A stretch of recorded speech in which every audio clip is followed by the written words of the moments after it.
Witan ini pas ketika dalam kondisi ikhlas, tanpa pamrih apa-apa. Betul-betul ikhlas, tanpa ada tuntutan, tanpa ada keinginan apapun. Maka apa? Maka otomatis dari sini akhirnya menunjukkan bahwa dalam beramal apapun upayakan kita hadir menekankan yang namanya ikhlas tanpa ada pamrih apapun. Shallu ala Nabi Muhammad. Selanjutnya, ini setiap majelis itu ya, setiap majelis yang kami bawakan, karena ini merupakan penutupan majelis, selalu membaca satu kutip hadis yang ada dalam kitab Mukhtarul Ahadis. Dulu sempat sowan ke Maulana Habib Lutfi bin Yahya nih gitu. Jadi Maulana Habib Lutfi bin Yahya, saya menyawankan majelis niki. Habib, ini saya dengan teman-teman mau mendirikan majelis, atau ini sudah berjalan yang namanya majelis, dulu namanya Majelis Rotibul Haddad Ar-Ridwan. Ketika kami sowankan, pripun Habib, apakah perlu ada pergantian nama apa pripun? Ternyata jawabnya Habib Lutfi bin Yahya, oh nggak perlu.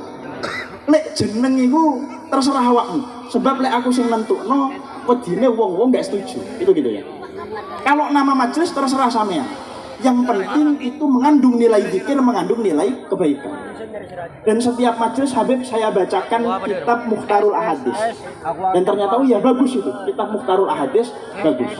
Oleh sebab itu semoga majelis ini merupakan kelanjutan dari amanah yang disampaikan oleh Habibana Habib Lutfi bin Yahya.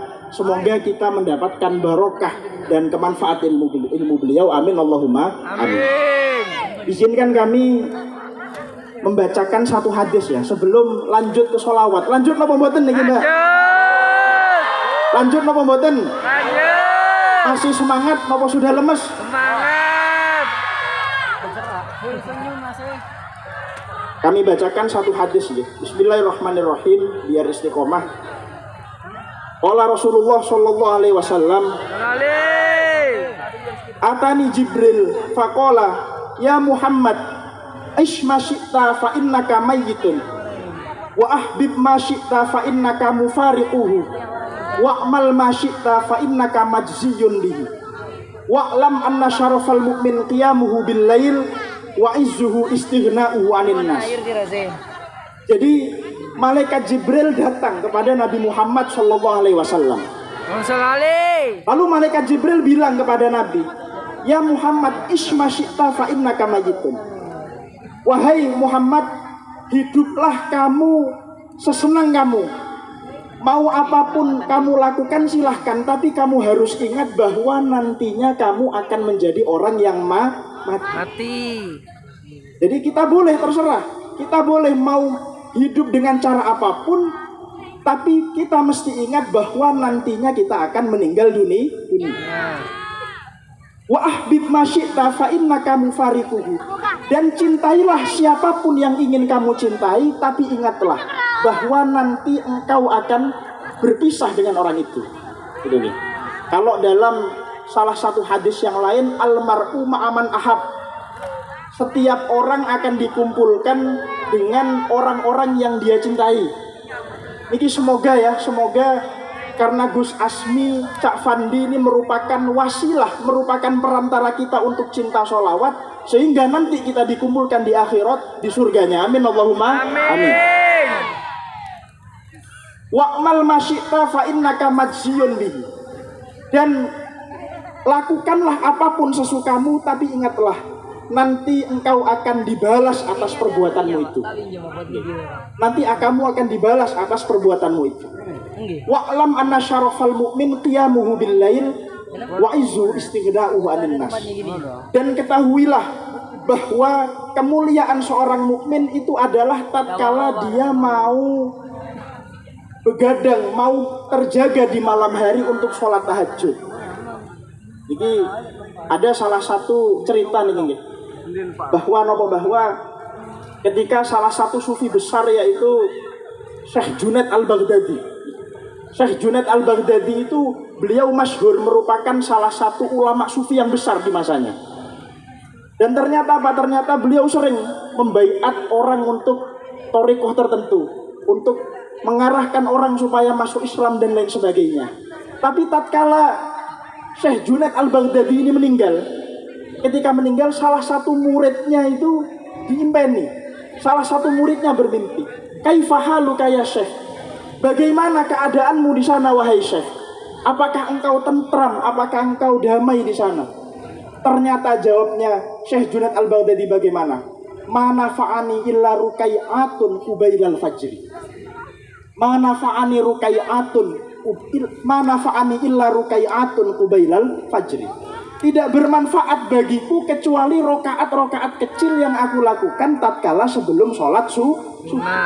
Kira-kira lek sampean sakderenge subuh sholat napa tetep turu? Sholat napa tetep turu? Sholat ya? Nggih. Bedanya yang laki sama perempuan gini ya. Kalau yang perempuan jujur, entah itu benar jujur atau tidak. Kalau yang laki krononcen turu, ya turu tenan berarti nggih. Saya doakan semoga sing biasa turu pas subuh iso tangi pas kaya subuh nggih. Sama dari majelis. Amin Allahumma. Amin. Ojo kaya umume wong nggih, Mas. Napa? Salat tahajud tenanan nggih. Salat tahajud tenanan, tapi napa tapi subuhe kebablasan. Niku berarti napa? Berarti padha wae jenengan niku surbanan tapi mboten sarungan. Surbanan tapi mboten napa? Sarungan. Soalnya napa surbanan niku sunnah, sarungan niku hukumnya wajib. Maka ini ya kita harus tahu mana yang wajib dan mana yang sunnah. Wa izzuhu istighna'uhu 'anin nas. Dan kemuliaan seorang mukmin itu adalah tidak mengharap apapun kepada orang lain. Ini wonten cerita nggih, wonten cerita. Salah satu muridnya Imam Syafi'i diutus untuk mengantar kitab ke Imam Ahmad bin Hambal. Salah satu muridnya Imam Syafi'i nggih disuruh ngantar kitab. Iki tolong le. Ya. Insyaallah namanya itu Abdullah Asy-Syaibani. Abdullah Asy-Syaibani ini disuruh untuk mengantarkan kitab dititipkan pada Imam Ahmad bin Hambal. Ternyata apa? Ternyata pas ketika nyampe di rumahnya Ahmad bin Hambal, ya, kitabnya diberikan kepada Ahmad bin Hambal. Lalu apa? Lalu oleh istrinya Ahmad bin Hambal diajak, "Monggo Abdullah Asy-Syaibani, kula aturi mangan riyin." Gitu. Kula aturi napa mangan riyin. Silahkan. Karena sampean sudah capek-capek mengantarkan kitab ini dari rumahnya Imam Syafi'i ke rumahnya Ahmad bin Hambal, monggo dahariyin. Sudah disiapkan makanan prasmanan. Tapi apa? Tapi Abdullah Asy-Syaibani tidak mau. Tidak mau.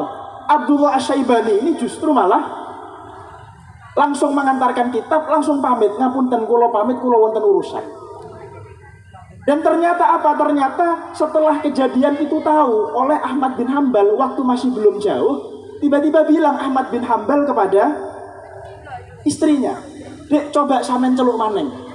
Jenenge Abdullah Asy-Syaibani ku wong alim.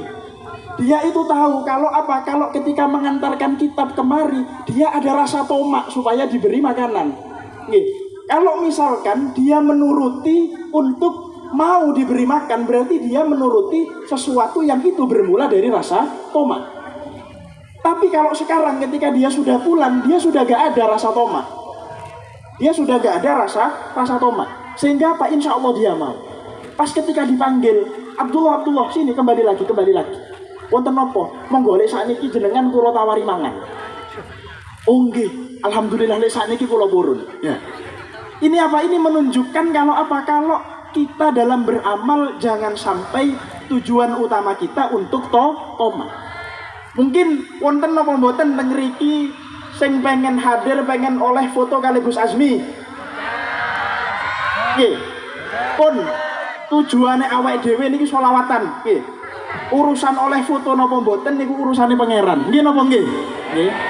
Kita tujuan kita di sini bagaimana tamu-tamu kita Gus Azmi, Cak Fandi dan Gus Aif ini bisa nyaman, bisa kita hormat secara maksimal sehingga kita mendapatkan barokah dari sholawat Nabi Muhammad Sallallahu Alaihi Wasallam.